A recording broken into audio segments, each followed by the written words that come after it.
नमस्कार, मैं चंदन कुमार और आप देख रहे हैं हमारा डीएल भारत न्यूज। अभी हम एक ऐसे शख्स के पास पहुंचे हैं जो किसी परिचय का मोहताज नहीं है। वो शख्स जो अपनी बेबाक अंदाज, बेबाक बातों के लिए प्रचलित हैं अपने क्षेत्र में, अपने जिला में, और जिला के बाद अब अपनी राजनीति की शुरुआत बिहार से भी करने जा रहे हैं। उनका चैनल में आपका स्वागत है। हमारे दर्शकों को आप अपना परिचय देते हुए आप अपनी बातों को रखें। मैं कन्हैया कुमार बादल, अब तो जनसुराजी हो गया, जनसुराजी, और डीएल भारत को देखने वाले तमाम दर्शकों को ढेर सारी मंगलमय कामना और शुभकामना। और ये बसंत के आगमन भी हो चुका है। सारे दर्शकों को के जीवन में बहार आए, बसंत आए, मंगलमय कामना और शुभकामना। लोग समाज सेवा करते हैं, समाज सेवा से जुड़ करके अपनी राजनीति को चमकाते हैं, और आप जो है अपने जमीनी स्तर से शुरुआत करते हैं। जमीनी स्तर से बोले तो आपने हिसुआ में बहुत 20 वर्षों से लगातार संघर्ष किया। अनुमंडल को बनाने के लिए हिसुआ कहीं ना कहीं एक लड़ाई आपकी आधी ही सही लेकिन हुई है। वो हिसुआ अनुमंडल तो नहीं, लेकिन अनुमंडल पुलिस पदाधिकारी जो है अनुमंडल में बैठने लगे हैं। उसके बारे में क्या कुछ कहेंगे, बताइए। देखिए पत्रकार बंधु, मैं करीब 2000 से सामाजिक जीवन में प्रवेश कर गया,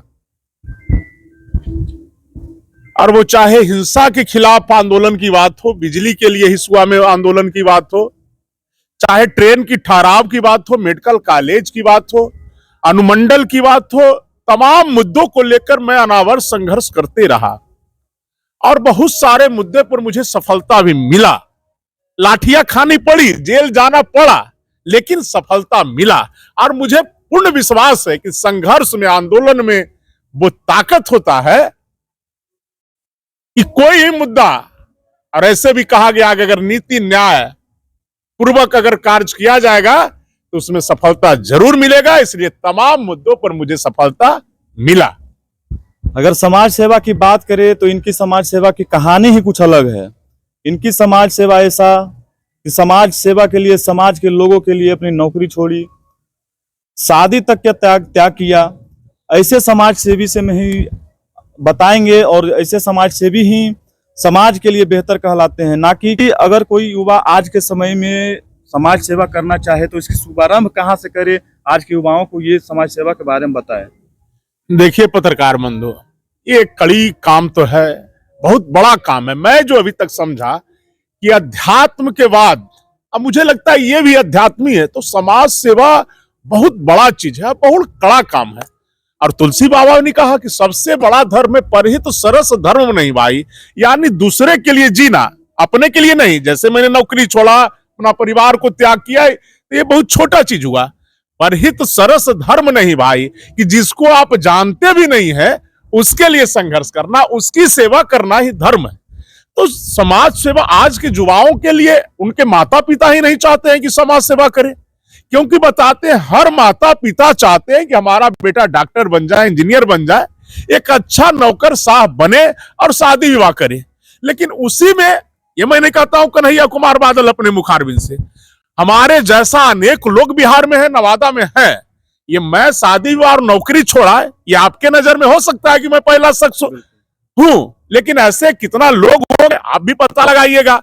ठीक है, अभी नजर नहीं पड़ रखता, हो सकता है भविष्य में नजर पड़े। तो मैंने तो अपने माता पिता का चरण स्पर्श करके और तमाम चीजों को, मैं तो स्कॉलरशिप भी था, 6 क्लास में स्कॉलरशिप लिया, सरकार पढ़ने के लिए दिया। हमारे पिताजी शिक्षक थे, वो भी अनुकंपा के नौकरी मैंने छोड़ा, शादी हुआ छोड़ा। यानी कहने का तार कि समाज सेवा का भूत इस तरह से सवार हुआ कि सारा चीज त्याग करना पड़ा, और मुझे कोई एहसास इसके लिए नहीं हुआ।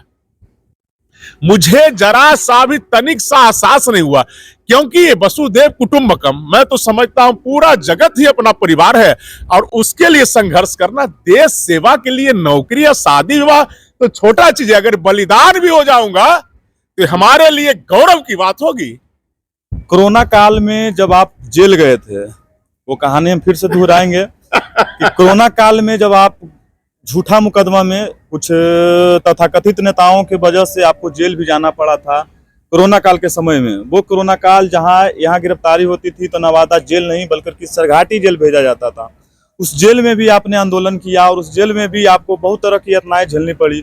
वो जेल की कहानी बताएं हमारे दर्शकों को। जनहित के मुद्दों को लेकर तो पत्रकार बंधु 16-17 मुकदमा हुआ, सीसीए लगा, और मैं एक चींटी के भी नहीं मारता हूं, शाकाहारी आदमी हूं।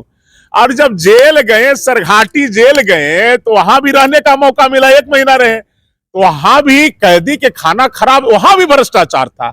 इधर तो लाठी खाते थे बाहर में, इसको चौक पर, वो तो अलग बात है। मैंने वहां भी आंदोलन किया और मुझे ऐसा हुआ कि झूठी बातों कहकर कि आप मोबाइल चलाते हैं, 100 लाठी पीटा गया, लेकिन मुझे तनिक सा भी उसका भी गम नहीं हुआ। आंख से आंसू भी, एक दवा नहीं खाए, वहां भी लोगों के लिए, जन समस्या के लिए वहां भी आवाज उठाया। तो लाठी खाना और जेल जाना, अगर आप संघर्ष को अपनाए, अगर समाज सेवा को अपनाए, अगर राजनीति को अपनाए हैं, तो ये बहुत छोटी बात है। अब आपको लाठियों से डर नहीं लगता? कोई लाठी से डर नहीं, किसी से डर नहीं है, ना भ्रष्ट नेता से डर है, ना भ्रष्ट अधिकारी से डर है, और लाठी डंडा से क्या डरेगा कन्हैया? कन्हैया डरने वाला है पत्रकार बंधु? आपको समझ में आता है? आप भी तो बहुत दिनों से पत्रकारिता कर रहे हैं, आप एक अच्छे पत्रकार हैं चंदन जी, तो आपको ऐसा लगता है कि कन्हैया कुमार बादल किसी से डरने वाला है? न डरा है, न डरेगा। और भ्रष्टाचार के खिलाफ, अनुमंडल के लिए, मेडिकल कॉलेज के लिए, किसानों के खाद के जो कालाबाजारी होता है, मैंने तमाम किसान हो, छात्र हो, युवा हित हो, इसके लिए संघर्ष करता रहूंगा। ये सांसद, ये भ्रष्ट सांसद, भ्रष्ट विधायक के खिलाफ भी, जो भी भ्रष्टाचार के आड़ो हाथों आएगा, उसके लिए संघर्ष करता रहूंगा। और एक जो संघर्ष बिहार में, जो एक ईश्वर ने एक दूत बनाकर भेजा है भ्रष्टाचार के खिलाफ, छात्राओं के लिए, मजदूरों को पलायन रोकने के लिए, माननीय प्रशांत किशोर जी को, उनके हाथों को मजबूत करना है। इसी के लिए मैंने प्रशांत किशोर जी का दामन थामा है। जनसुराज, आप समाज सेवा कर रहे थे, समाज सेवा करते करते आप अपने तरफ से एक पार्टी भी बनाई थी, न्यायिक जनसंघर्ष मोर्चा आजाद। उसके बाद आप अपनी पार्टी को छोड़कर क्यों, ऐसा क्या मजबूरी हो गया कि आप जनसुराज का दामन थामे? देखिए पत्रकार बंधु, मेरा एक मोर्चा है, न्यायिक जनसंघर्ष मोर्चा आजाद, जिसका मैं राष्ट्रीय अध्यक्ष अभी भी हूं, रहूंगा भी। लेकिन पार्टी नहीं, मेरा मोर्चा था। लेकिन एक बिहार में शख्सियत, एक रहनुमा आया, जो बिहार के मजदूरों की चिंता कर रहा है, बिहार की अस्मिता की चिंता कर रहा है, बिहार के छात्राओं की चिंता कर रहा है, बिहार के युवाओं की बात कर रहा है, बिहार में पलायन रोकने की बात कर रहा है। इसलिए मैंने देखा एक दूत, ईश्वर ने एक दूत बनाकर भेजा है माननीय प्रशांत किशोर जी के। मैंने सोचा कि उनके हाथों को मैं थामूंगा और हाथ थाम कर उनको मजबूत करूंगा। इसी के लिए मैं जनसुराज का दामन थामा है। और जनसुराज का दामन थामे हैं। विधानसभा का चुनाव जो है अब नजदीक है, कुछ ही महीना, कुछ ही बाकी है। तो ऐसे में जनसुराज का दामन थामने के बाद क्या दर्शकों को ये बताएंगे कि बल जनसुराज की तरफ से आप अगले उम्मीदवार के रूप में होंगे, या कुछ और आपके मन में चल रहा होगा? देखिए पत्रकार बंधु, बात जब चुनाव की आती है तो मैं लोकसभा के भी लड़ने वाला था, और 3 टर्म से मैं विधानसभा लड़ने याद नहीं, लेकिन लड़े नहीं। बताते हैं, कभी माताजी चले गए, कभी पिताजी चले गए, कभी बड़ा भाई चल गया, कभी वांटेड थे, कभी सीसीए लगा, यानी तमाम जो ग्रह नक्षत्र था वो हमको छेके हुआ था। लेकिन अब तमाम व्याधियों से मैं दूर हो गया हूं, तमाम दुखों को मैं पार कर चुका हूं। मैं तो बताया कि लोकसभा भी लड़ने वाला था, विधानसभा 3 टर्म से मैं लड़ने वाला था, लेकिन इस बार मैं लड़ाई लड़ूंगा। इसी के लिए मैं जनसुराज में तो अच्छा व्यवस्था के लिए मैं वहां गया हूं, लेकिन मैं चुनाव लड़ूंगा पत्रकार बंधु। अगर ईश्वर की असीम अनुकंपा हुई तो मैं चुनाव निश्चित लड़ूंगा। अंतिम में हमारे दर्शकों से आप क्या कुछ कहेंगे? आप अपने समाज सेवा के लिए, आप नए पीढ़ी के युवाओं के लिए क्या कुछ संदेश देना चाहेंगे? मैं युवाओं से यही कहना चाहूंगा कि अपने आप को जगाओ। स्वामी विवेकानंद ने भी कहा कि किसी को नहीं जगाना है, अपने आप को। बुद्ध ने भी कहा अपने आप को जानो, और स्वामी विवेकानंद ने भी कहा कि सिर्फ चरित्र का निर्माण करो। इसलिए युवा साथियों, नवादा के नहीं, पूरे बिहार और देश को युवाओं से निवेदन करूंगा कि कहा गया character is loss, everything is loss. अगर किसी चीज का निर्माण करना है तो मैं आपको बताना चाहता हूं साथी, आप सिर्फ चरित्र का निर्माण कर लीजिए। उसमें वो चुंबक तत्व है, उसमें वो आकर्षण है कि सरस्वती हो चाहे लक्ष्मी हो, वो आपके पीछे पीछे चलेगी। इसलिए मुझे यही निवेदन करना है, युवाओं से अपील करना है, और खास करके बिहार के युवाओं से भी अपील करना है कि एक प्रशांत जी जो आपके हित की बात कर रहा है उसके हाथों को मजबूत करे और अपने आप को आए।